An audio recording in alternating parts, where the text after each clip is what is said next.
Howdy guys, I'm CinnamonToastKen, and welcome back to Sakura Fantasy. You thought I'd forgotten about this game, but no, I have not forgotten. I just went to PAX and was getting ready, and I just kind of I did forget. Okay, sorry. Anyway, so we're gonna just jump. Oh man, which was my latest game that I played? I guess I got the dates on here. The 22, 5th. I don't know. Wait. Oh, 7. Okay, it's the first one up here. Anyway, what's been happening in these last episodes? I've been checking all the girls. We're getting ready to go find the star. It's been taking a while. Did we do that in the last episode? Did I get to go in the girls' dreams and like, we basically scissored each other. It's what happened. So anyway, so this is it. We just finished our last training session. We're finally going to leave the capital behind today. All that training and indulgence has led us to this. I can't help but feel nervous. The start of a journey is never easy. Gwen and Kira will be with me though. With their gifts of stone and lightning, what could possibly beat us? I just hope we don't encounter those siege beasts that Kira mentioned. Farsing wouldn't help me at all with that. Ardina told us that she would personally send us on our way. I'm still not ready to face her after what happened the other night. ... Oh, so I must have got it on with Ardina in this save. And not Gwen. Did I do all of them? I'm pretty sure I did. Yeah. She'll probably banish me from the city for spying on her. Oh, I just spied on her. Oh, that's right, because she was sitting outside naked. Either way, ow, my heel. This stupid chair. DX Racer, why you make freaking razor blades on the edge of your chairs on the bottom? Either way, it's a nervous wait as we stand at the training grounds. The novices come out and watch us to leave too. The sport makes quite a difference, though they're completely silent at the moment. The tension in the air is so thick you could cut it with a blade. There's no excitement going on. There's just no excitement about going on an adventure anymore, just a sense of anticipation. All three of us just stand around idly, waiting for the Empress to see us off. We're all afraid. I can feel it. Only Kira knows what we may see while we're in the mires. Gwen, have only, oh, God dang it. They just talked about the same thing over and over and over and over again. We don't know what's out there. Farseeing won't help me. Everyone's gonna be with me. The Queen's coming, or the Empress is coming to see us off, is all we've talked about. I know that Gwen is a lot more afraid than I am, though. She shuffles back and forth nervously, triple checking that she has everything she needs in her bags. I swear that I see a spark or two fly from her fingertips as she waits. Oh, the lightning. I was like, a spark? Wow. Hopefully she doesn't call down a bolt of lightning by mistake. Kira doesn't seem to be doing much better. She's brooding to herself, her face mixed into a deep, scary-looking scowl. Over and over again, she taps her boot-covered foot. Why is it gotta be her boot-covered foot? Why can't it just be her boot on the bare dirt beneath her? No one's saying anything. We all know what everyone is thinking. We've had our speeches about courage. We've had our speeches about courage and reassured each other through this whole month. No luxuries. Now that we're here, we're terrified. I can't let my fears overtake me, though. It's finally my chance to return to my old home. Most importantly, is a chance to be a heroine. Hopefully, not a dead heroine, though. Reassure everyone. I know we're all afraid, but I think it'll be fine. That's what we've been training for, right? No one responds. We'll just fall back in the same brooding silence. Gwen also tries to break it. Wait, what voice was hers? Coca-Cola for sugar and energy. Kira, you've been to the mires before, right? Yes, she's been to the freaking mires. We talked about this. Yes. A very short reply. Do you think we'll make it? I don't know. She obviously is not feeling very friendly at the moment. Gwen lowers her eyes after Kira's blunt dismissal.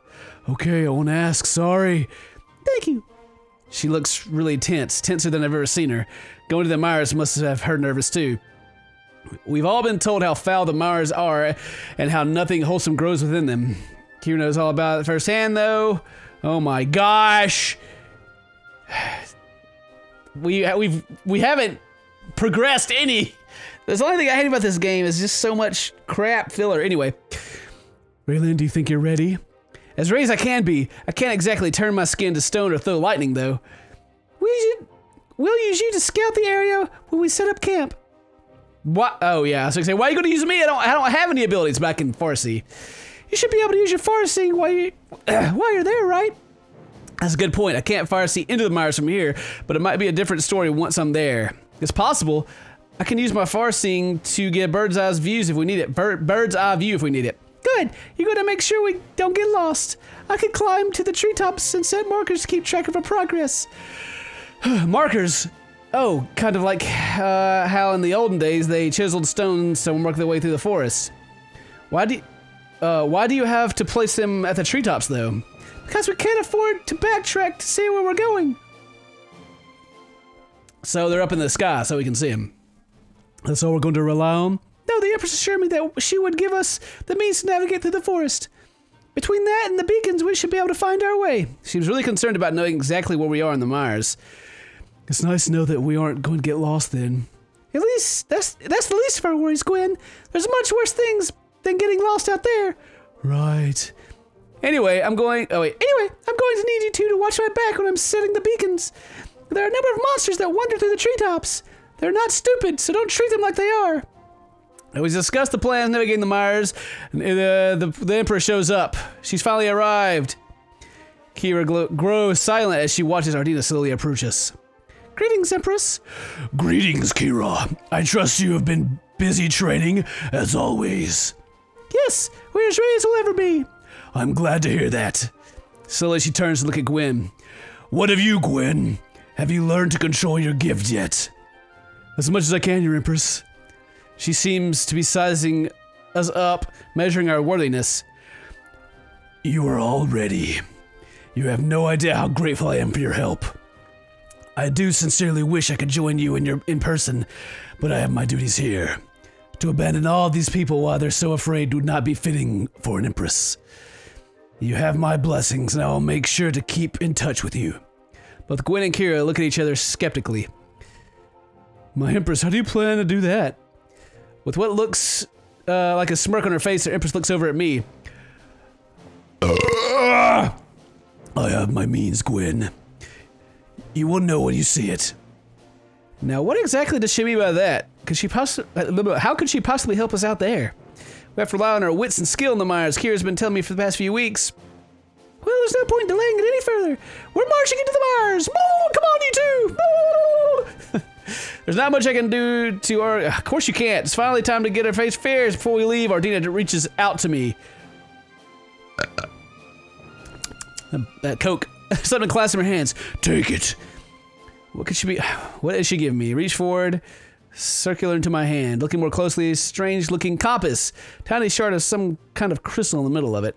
Tiny shard hovers just above the glass surface. Where is it pointing exactly? This will help you find the star. I would not be so foolish to send you in there with no means of finding your way. Even with your far-singing Kira's plan, if you were to become lost in the mires, you would never find your way out. The very trees and ground will move against you and ensure you lose your way. I cannot let that weigh on my conscience to simply send you to die. So consider this my parting gift to you. Please, for the sake of the entire Empire, make it back alive. The gravity of what I'm doing fully weighs. I'm going to leave the capital the first time in many years. I'm going to explore one of the most dangerous places imaginable. It's very scary. I have seen many things during my time, Raylin. I've known life, love, death. I know that above all else, life is fragile. So, protect life. Protect the lives of your fellow warriors. Go now. The mires await you. Thank you, Empress. No, thank you, Raylin. She turns back, leaving training grounds. Graceful manner. There's no turning back now, like we've said 15 times so far. ...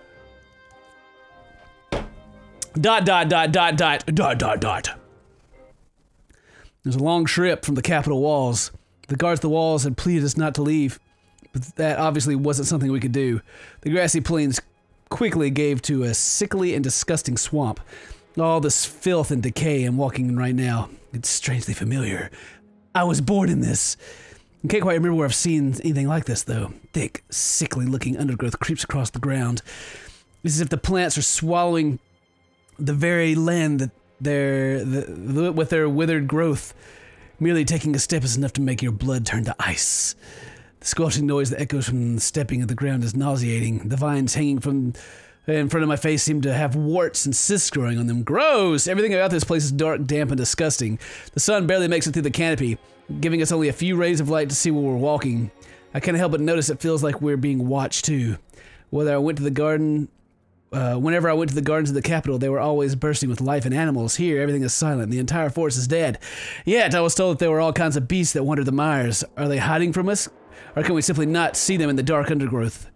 Kira seems to not be so worried about her surroundings, though. Looking at her push forward fiercely renews my own resolve. Gwen isn't coping well, though. Everything here feels wrong. It's all filthy and cankerous. Cankerous, huh? I knew the books I read described this as sickness, but it's different to see it in person. All this foul mud and slime and vines and insects. It'll be alright, Gwen. Stop talking! Spend more time listening! Kira's acting like an instructor once again. We try to follow the path Kira makes for us through the mud, but even then it's hard to work. Gwen seems to be having the most trouble with it. All those skip training sessions to attend her scholarly duties have caught up with her. They're walking in the woods and she's like, oh, I'm so tired. Her armor is coated in the mud of other foul substances. She looks absolutely miserable.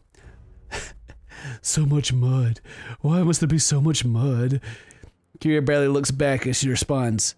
Because it's swampland, stupid. While that's true, she could be a bit more sympathetic than that. Come on, Gwen, you'll be fine. There are lots of hot baths when we get home. My words only seem to make her more unhappy. When will we get home, then? Well, we retrieve the star. The Empress wouldn't be pleased if we returned without it. Hearing that really upsets Gwen, but she does her best to not to show it. She doesn't want to falter before we even get there. I would trade my noble birth for some courage right now. Don't worry, Kira. Don't worry, Kira and I are here. You're going to be fine. That comforts her a little bit, but just enough to keep her going. This is going to be a very long trip for all of us, I think. We have to keep our spirits up if we're going. We just got out of the front gate and already complaining. We don't even know if we're actually landing the mires either. It was somewhere far to the north, not sure how far. There hasn't been anyone who's ventured beyond the mires in a very long time. It's unknown what lies beyond this foul swamp. What if there's even darker places waiting for us ahead? This rancid forest. Oh, as we walk along, something splatters in my face, calls me to stop. Whatever it is, it's slimy and cold. Oh no! Wiping from my eyes, I look down at myself. What is this music? It's like, yeah, girl, you getting slimed on. Woo! Wipe away from my eyes, look down at myself. It's some kind of slime, and it's moving by itself. Thick goo begins to creep its way up my legs. Get off me right now! My words don't seem to matter to it, though. Its advance doesn't stop for a single moment. Panic sets in, and I desperately try to scrape it off. Gwen and Kira have already walked ahead. They can't help me now. It does not seem to help, however. It's already up to my thighs and quickly gaining more ground. More great globs of slime pour onto me, seemingly emerging out of nowhere. As it begins to envelop me, I can feel a tingling sensation across my skin. To my horror, I realize the slime is devouring my clothes. Dun dun dun! How about that? Small patches of cloth begin to dissolve in front of my eyes, leaving my skin completely uncovered. My armor plates are also being eaten. I have to get this off me now. I can't lose my armor. But as I plunge my hands into it and attempt to get it off, all it does is move around them and get even stronger grip on me. Now my hands are bound by slime. What remains of my armor begins to rapidly dissolve as the slime gets a firmer grip on my body. Bit by bit, the cloth disappears, followed by the metal plates. No matter how hard I try to struggle against it, it's to no avail. Attempting to fight it only seems to cause it to cling to me even tighter. I can't help but shiver as more and more translucent slime pours onto me. And that is enough for this episode. If you're glad this is back, leave a like because that helps me. And if today's your birthday, happy birthday. I hope to see you guys in the next video. And until then, stay toasty, my friends.